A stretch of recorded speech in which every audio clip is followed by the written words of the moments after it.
Well, everybody, imagine doing pre-screened Q&A to the point where your company just kind of rebels as soon as they get to Twitter after the Q&A. Blizzard have managed to pull off seemingly an absolute clown maneuver, and for the context that I'd like you all to sort of think about this under, Blizzard obviously had a bit of a drought in terms of big new games and, big giga revenue, right? They were doing really well, obviously, off the back of Overwatch 1, but then we saw their monthly active users dip to like 21 million. Now they're back up at 45. And internally, like the thing that would make Blizzard compensation, because it was historically low, the thing that would make it good would be the bonuses based off the company's performance. Now, they actually had a record quarter last year. Those MAUs more than doubled from their low of 21 million up to 45 million. The World of Warcraft team shipping content actually super admirably. While Overwatch 2, there's obviously a lot of criticisms about it as a product. I think more criticisms about it as a product over it as a game, though it definitely has issues as a game, but it does seem they're trying to work in those. But you can't deny that with 9-week seasons, they have actually shipped those seasons, and that is an impressive enough feat in a world where loads of live services run aground. You have Halo Infinite-like situations with half-year-long seasons. And of course, Diablo 4 coming out pretty damn soon, having some pretty damn good playtesting too. The story should be good. But what if I told you that in light of this record quarter, bonuses are being cut 58%? Yeah? After Jason Schreier in the article about Blizzard, that was a massive takedown of everything and just saying kind of what the issues and stuff was. And a lot of the compensation issues were that the good times where the real money would come in would be the bonus. Once the games are released, once their hard work finally gets out into the world, they would get some money. Good times are around the corner.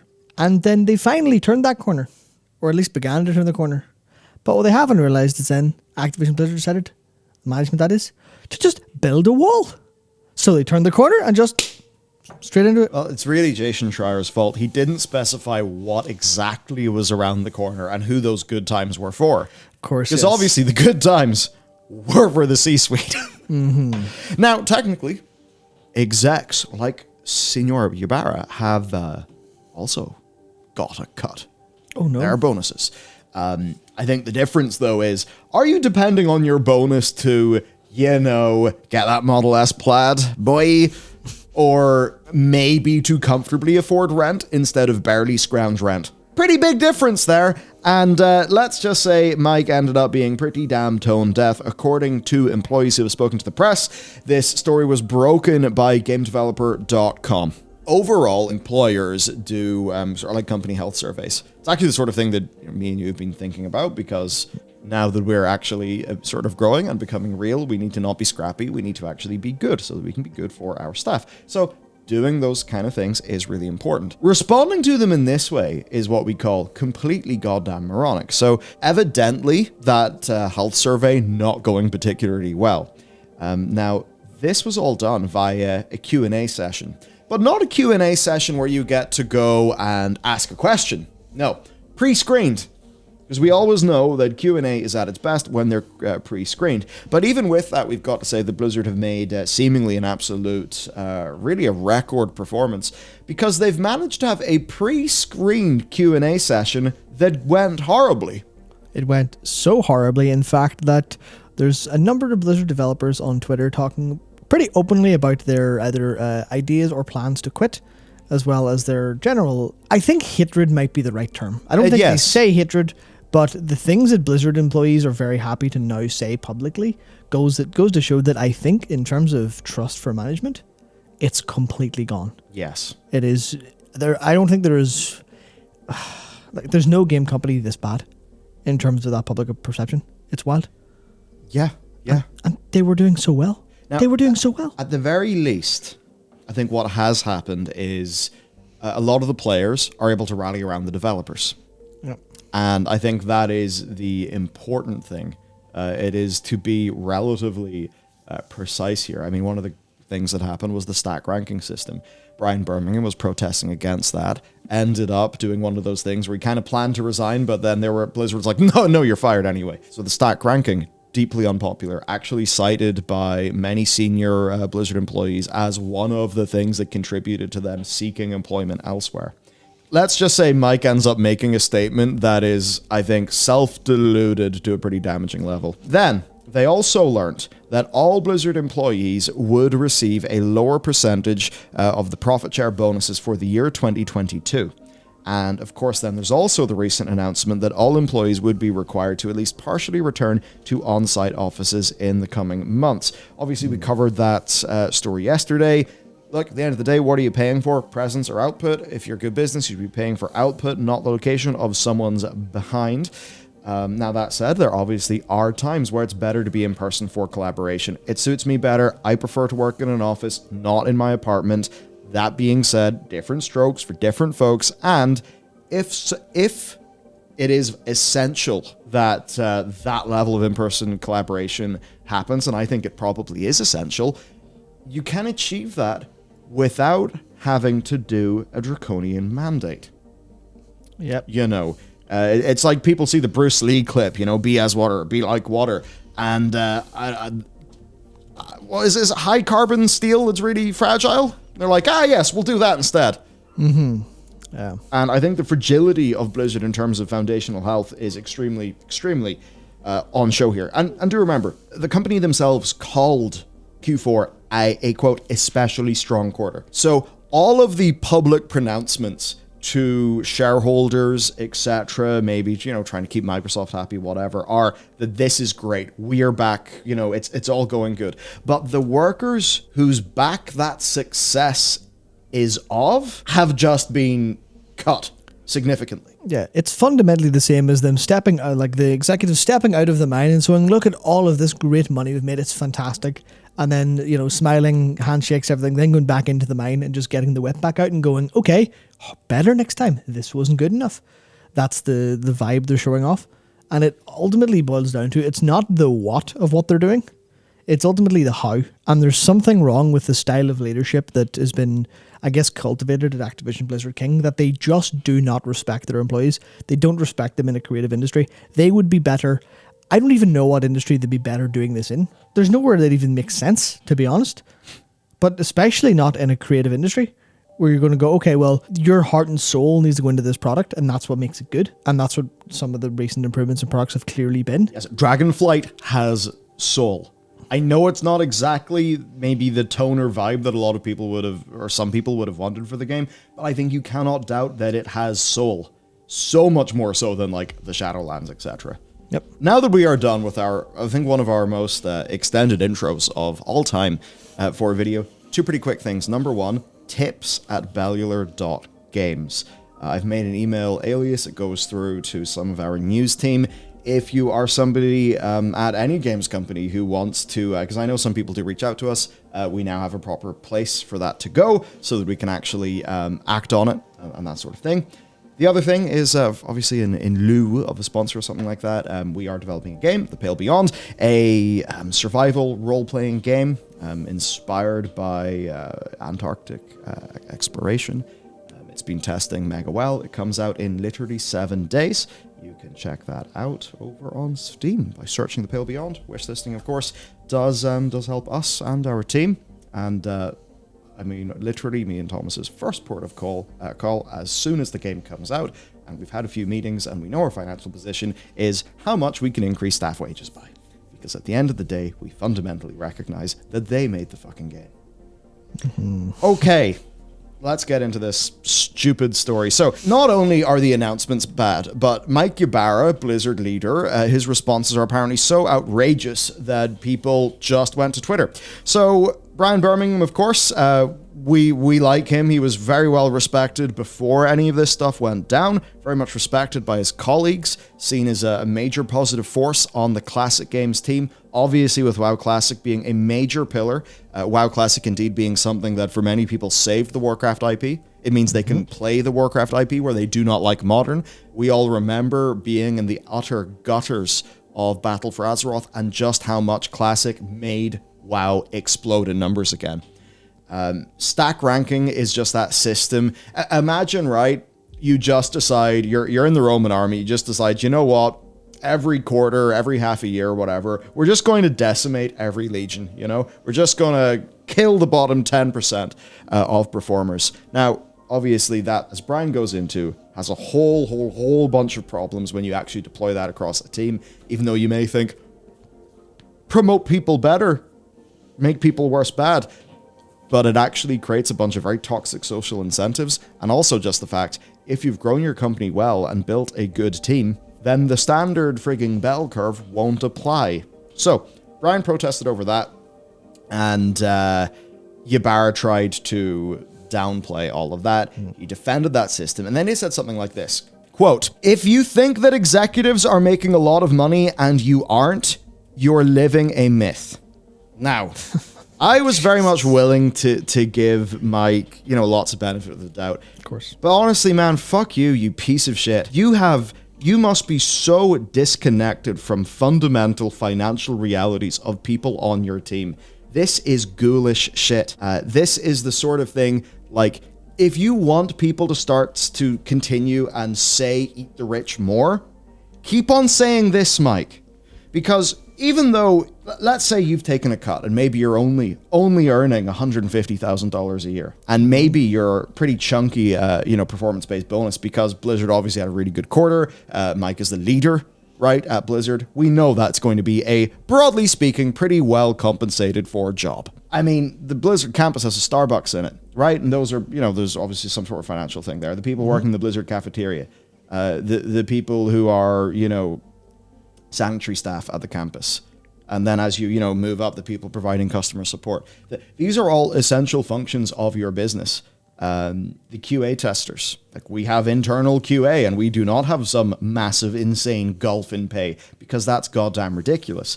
Our experience of internal QA has been that it absolutely supercharges your developers. And QA, what are they? Like, they're just another form of developer, really. So this is insane. This is insane. And Mike, if you're in a position where you're feeling very poor, maybe that's your own fault because of lifestyle inflation. I mean, I know that you play Diablo Immortal in your backbone. I don't know if you've bought way too many legendary gems and you're now in arrears, but this is going to be pretty damn different to, say, people who are earning $22 an hour as test analysts on the products that your company is making. Because if you actually look at the MIT's cost of living calculator, you can actually see the $23.66 is, and we can't guarantee this to be perfectly accurate, but we can say it as a ballpark. This is like in and around the bare minimum of a living wage. Yeah. For 0 children. Yeah, going through this really, like, I saw this, looking into this and I went, oh, I understand why people may not want to work for Blizzard. I can understand why people, move out of games and try to move into tech industries. Because people aren't their jobs, people have lives and also work. That's the way it should be. It's the way it always should have been.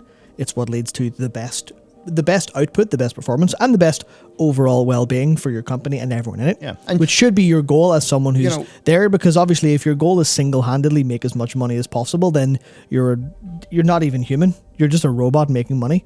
That's more or less how I feel. But I looked at this and I see, oh yeah, okay, so you're a QA analyst. And maybe Indeed's on the lower side. Maybe it is actually closer to $23 or $24 an hour. Maybe that's all right. And then you go over to so say you want a child and you're both working, which even that means not an awful lot of time to look after your kid. You still need, according to this, $25.57 an hour each to look after one child, which is below QA. Or sorry, that's above the QA wage. And what if you happen to have twins, which you can't necessarily protect. And the thing here is, and I don't bring this up because you could just say, yeah, well, don't have a kid if you can't afford it. Yeah, that's a massive responsibility. Of course, yes. But here's the thing. And, you would think an American company would understand this because they are so goddamn obsessed with the stock market. Good things compound.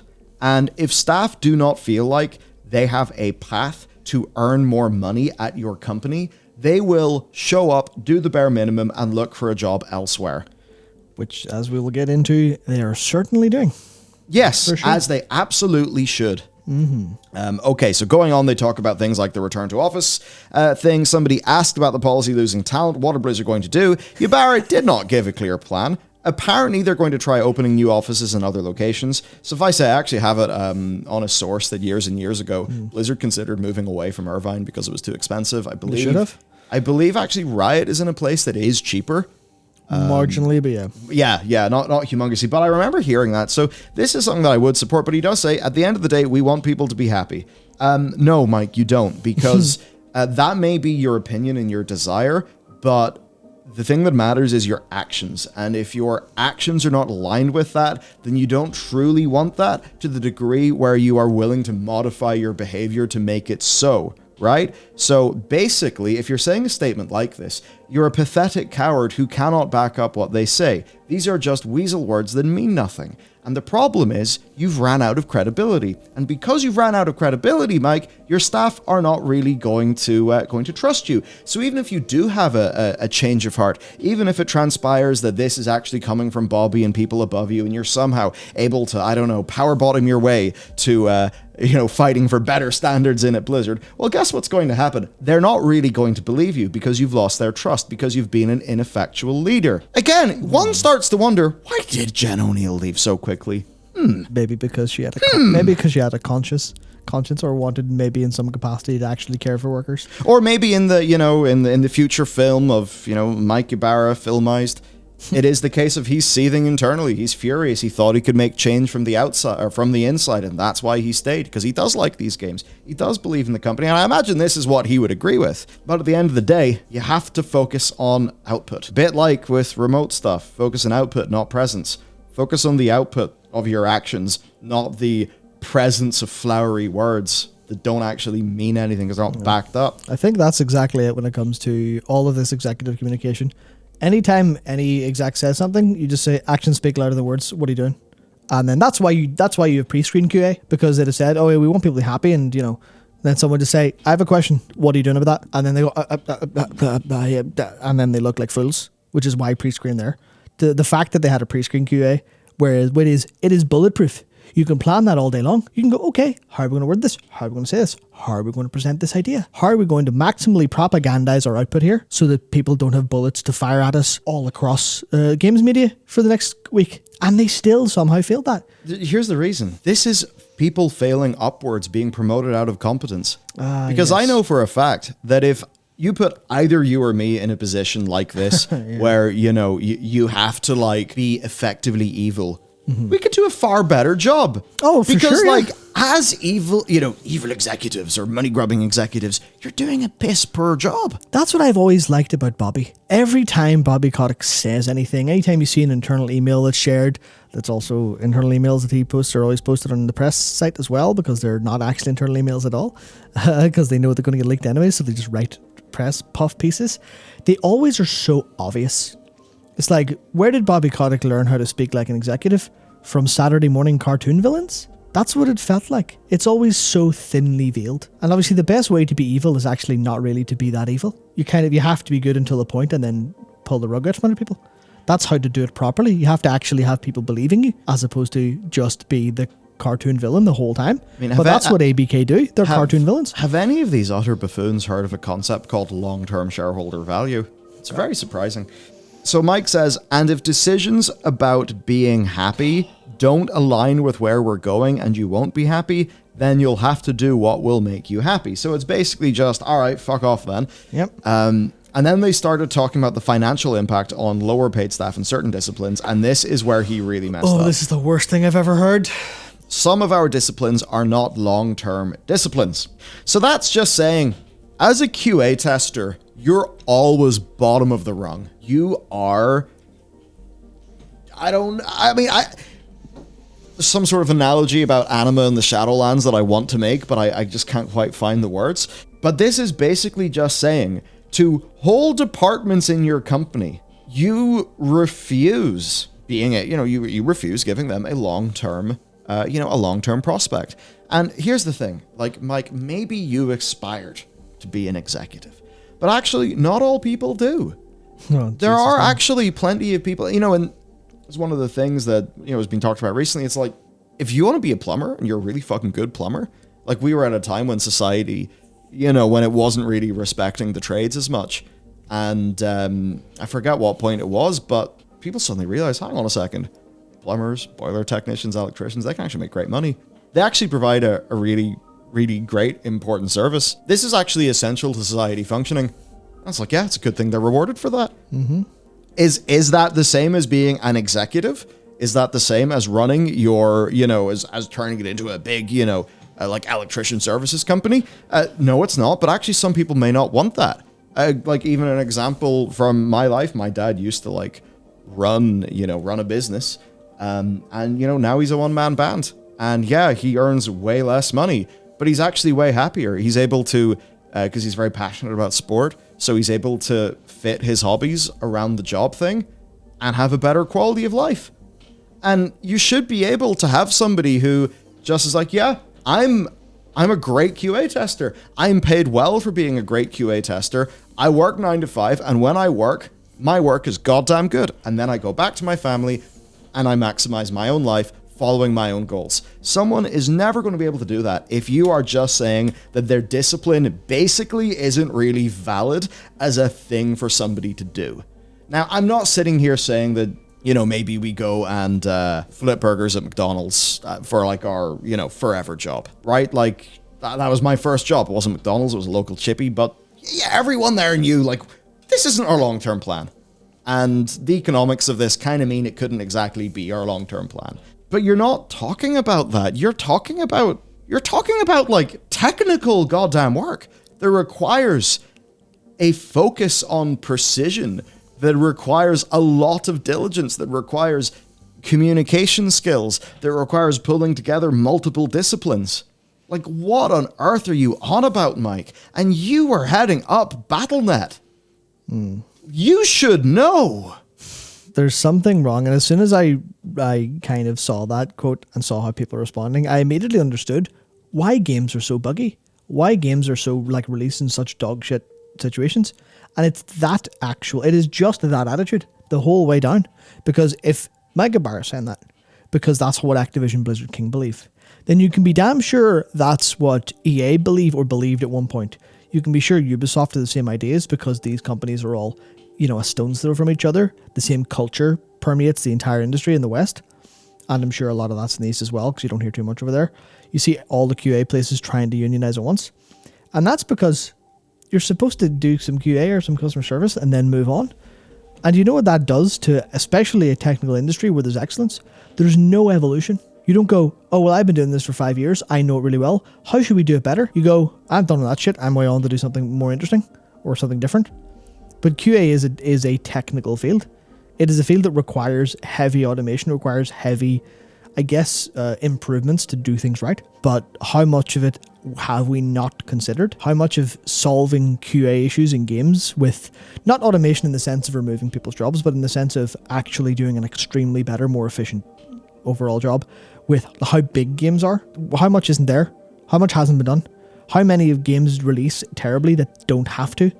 But the reason is because of this culture over the years of, oh, you're QA. Oh, well, when are you going to get into the real part of game development? It's like QA has been a real part of game development since the dawn of time. Customer service and optimizing customer service stuff, optimizing it to every level so people have a perfect experience. Making sure, even in the case of how do you, if you're in CS so long, maybe you'll know how to help train a language model bot to help people better. And that's going to do a better job than someone who's not in CS doing the same thing. You need experience to improve that field. Otherwise, you have something that's stagnant. You have QA that stagnates while everything else improves, which just means you have games released that don't work. And then you lose, even if you're looking at it from the purely pragmatic perspective, then you lose millions of dollars from your developers having to go back and fix things that QA could have caught or should have caught. Yeah, had you given them the time, had you given them the money, had you had the culture from the first place. But that's the thing. The games industry, especially in the West, is stupid. They do not have long-term sight. They don't have long-term vision. We've known this for years. We've watched how it's developed over the past, maybe I wasn't paying too much attention when I was 2 or 3 years of age, but close to 30 years. So at least like 15, 20 years of paying attention to it. And you see, oh yeah, in hindsight, a lot of the stuff is obvious. Why are there not people who are being paid hundreds of thousands of dollars with the foresight instead of going, oh, we should have done that in hindsight, whoops. Well, it's even simple. If it takes 3 hours of somebody earning, let's just say, really good testers earning like 70K. Because I'm not saying that this field needs to be paid the same as that field. But I am saying there should be a level at which that field is fucking excellent, dignified work. Now, if that is a less paid field, but still a well-paid field, than say a very senior developer, if you have a really good test analyst. They will save time for your senior developers to the point where they will be more than paying their wage back. But that's the thing that's insane. It's like, I know there are egomaniac coders who think they are the second coming, but outside of them, people know how good quality testing is. It's mad. So let's talk about the reactions then. The internal Slack exploded. Many employees did on Twitter. Let's talk about a few of these. I mean, Jackie, she was featured in the reveal event for Dragonflight. Yeah, senior game designer. Saying, and this is about other people like, by the way, Riot's hiring, or by the way, Bungie's hiring. Yep. I don't want to go to your studio. I want to stay at mine and make WoW with my friends, but I want to while we are treated with respect. That's all. That is basically fundamentally all Blizzard staff are really asking for. It's respect. And respect comes with a little bit of extra money so you can, have a better life, etc. But it is just that respect, and that's what's not happening. It's the employee underclass of the executives is what's really bubbling under the surface here. And it's getting worse and worse and worse. And there's going to be, before long, there will be a Blizzard employee revolution. It's just maybe not going to be, torches and pitchforks. It's just going to be, where did Blizzard staff go? Justin, leadership does bad stuff. Lots of workers quit. Productivity suffers. Leadership blames remaining workers for dropping productivity. Implements widely unpopular RTO policy. Tells workers if they don't like it, they can quit. More workers quit. Yep. More blood for the blood god. Skulls for the throne. Apparently. My confidence in leadership now only extends to Team 4 and no further. What an absolute mess of a week. In a later comment, they did clarify, not throwing Team 2 and Diablo under the bus. It was just an Overwatch developer saying, I don't trust management. I'll trust my team lead, but, I'm out. I think a lot of similar sentiment over on the WoW side. And I mean, it is the same thing. And especially lots of Bungie people. Here's somebody, Blizzard had 6 years to say psych. Okay, lost their chance. Bungie, thank you for applying. Yeah, I believe that's someone who likes Blizzard stuff. They do a bunch of Overwatch alternate universe kind of content and fanbase stuff, and then they applied to Bungie because they're going to go there instead of applying to Blizzard. And you go, well, interesting. How does that look in 5 years? How does that look in 10 years? Oh, Blizzard, where are all your good employees? Oh, all your good employees are gone. Oh, where's all your games? You can't make them because you don't have employees because they don't want to work for you. That's the long-term stuff that they clearly are too daft to think about. And is wildly frustrating considering how many good employees they have managed to hold on to despite everything. And I think that's it, despite everything. A lot of people, they really want to work in World of Warcraft because it meant a hell of a lot to them. Yeah. I mean, that you are exploiting and betraying that. To look at Mike Ybarra's, his pinned tweet, gaming is a unifying force, bringing us all together across the hobby we enjoy and love. While everyone has differing opinions and views, let's be kind and make epic memories in games we enjoy. Fuck you, you plastic man. The next one. Few games companies make it. This is a recent tweet. 32 years in the industry. It's a reflection of the growth mindset everyone at Blizzard has.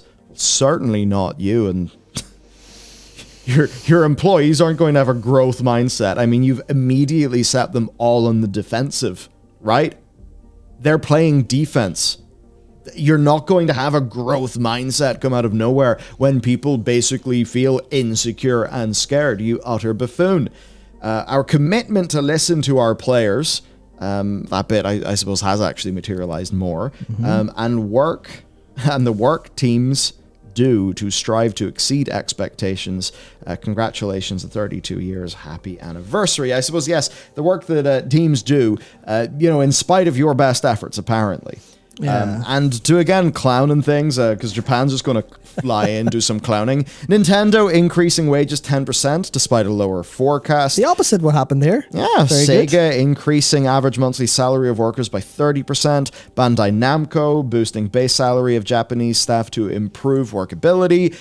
Another Capcom headline. Koei Tecmo is following Capcom and Bandai Namco and raising employees' base salaries. Game Freak announcing a 4-day optional work week. So while America is just going grimdark, apparently, Japan, and maybe you could say Japan certainly has a lot of room to grow.